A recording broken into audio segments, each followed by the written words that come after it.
so much for coming to our podcast, Montessori. Would you like to introduce yourself? Yes, thanks, Karine. It's lovely to collaborate with you. My name's Richard. Richard Michael is my surname, which always causes a little bit of confusion having two first names. Well, I'm Australian and I'm now living here in Spain, in a very small village in Andalusia. Thank you so much. Thank you so much for being with us. And let's get started with the first question. So the first question is, you are from Australia. What motivated you to move to Spain? Well, it's a good question, and I always reflect on it myself, thinking why. Here I am, an Australian, it's very happy. I grew up, I was born in Sydney. I moved when I was 5 to live in far north Queensland, which is right at the very top of Australia. But what was very interesting, and I want to sort of bring out this thing of my background, I always feel it was something that moved me towards education. But coming back to that, as going north, my parents worked on an Aboriginal mission, which then became an Aboriginal settlement. So I went to school and I lived with Aboriginals for 12 years, which had a great influence on many things in my life. But as I grew older, I wanted to trace my roots back to Europe. And I always used to sort of think, as in my reading and sort of things, oh yes, I'll go and live in Paris. Paris was attracting me, and then maybe London. But what happened was I was living in Melbourne and I began to learn flamenco dancing. I wasn't teaching, you see, this will come out in our conversation. And so my teacher was from Cordoba, Conchita Gonzalez, very typical Spanish name, and she had classes for free in the Spanish club.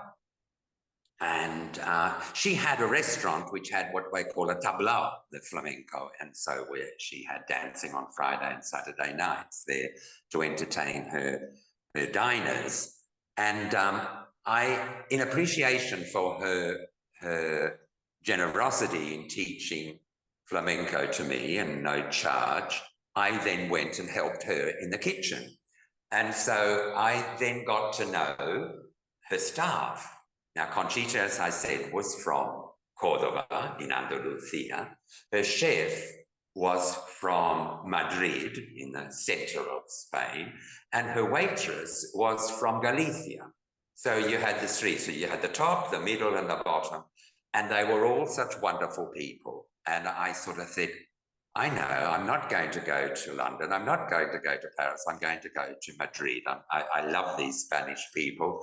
And that was what I said, I'm going to go and continue my lessons in flamenco dancing in Madrid. And I packed all my things up and off I came to Madrid without any knowledge of Spanish, or really not very much about Spanish culture or what I was really going to do. It was an adventure.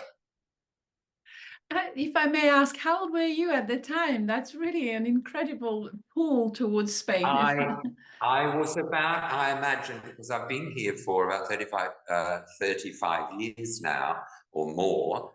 Yes, getting closer to 40. I was in my 30s. So you look at this white hair, you can see I was born in 1953. So I'm 70 now, or turning 71 this year. So there you go. So wow. I've been here for more than half my life now in Spain. That's really amazing. That's really amazing. So thank you so much for sharing this. Okay.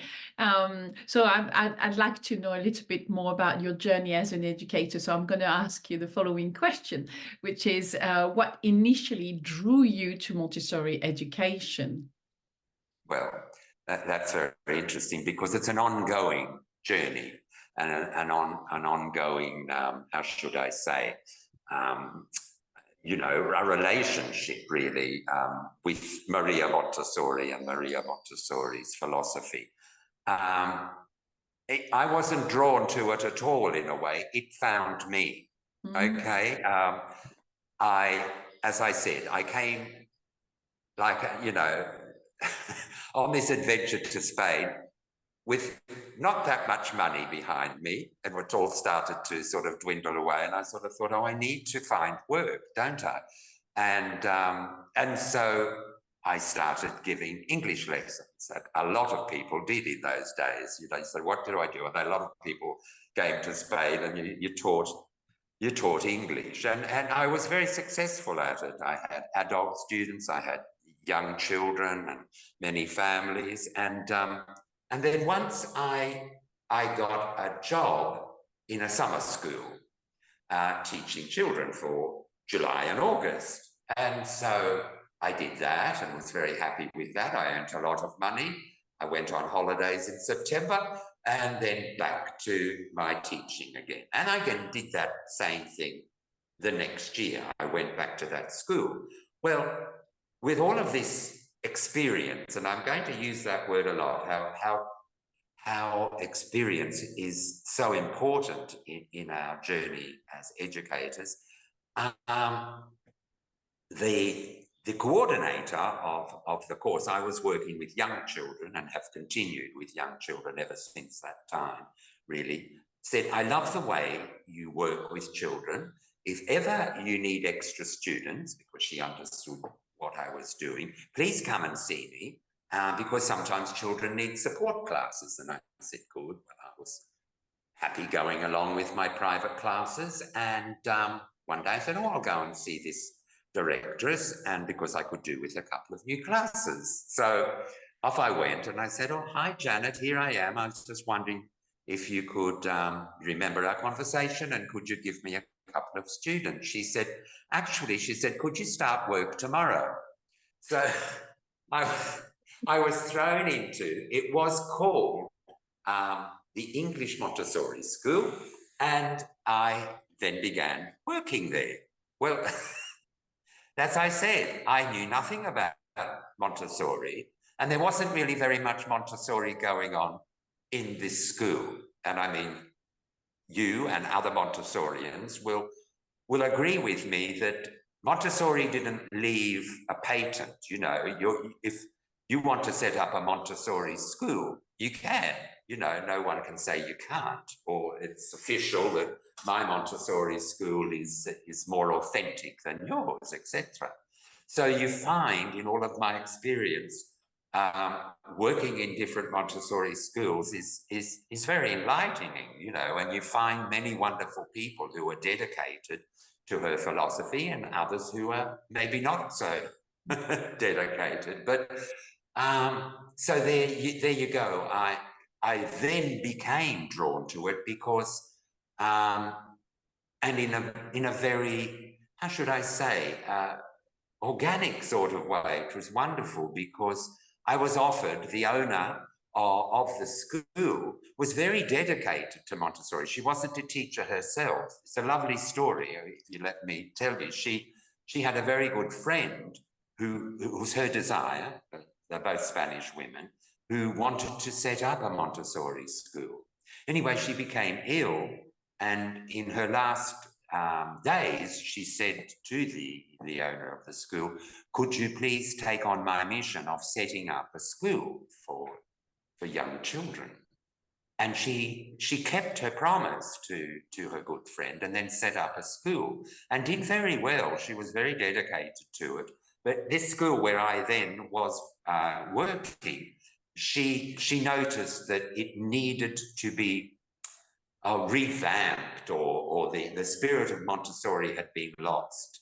So she offered the people in the school the opportunity to do courses and to study Montessori and be more profound in what they were doing. She brought lecturers from London to work with us. She employed new staff. And this is when I really became drawn to the magic, I use that word, or the wonder of Montessori and her education. And because the people who came, one in particular, she was Austrian, She was the coordinator of the school. She taught me so much and led me and always praised me in what I was doing, but then was able to open new paths for me to learn and put into practice the theory. Okay, so you come back to that thing of experience again, you know. So there I was, completely in the dark, but then being led by these wonderful people or mentors to the wonder of Montessori. And of course, Montessori herself, with her beautiful books and dedication, was what then was the beginning, really, of my journey. And so that was I was quite new when all of this happened. I was very fortunate. So that's a little bit of that story. A lot more. Sorry, I could go on and on and on. We haven't got all that much time, but it's really quite a remarkable story. Thanks, Karin. It is. It's really amazing how life kind of the way your environment unfolds. Sometimes you say, "Oh, I didn't think of that," and then suddenly you find yourself into a path of a new interest, and then that leads you to something much bigger. So that's very interesting. Well, thank you so much for sharing this. This is really amazing.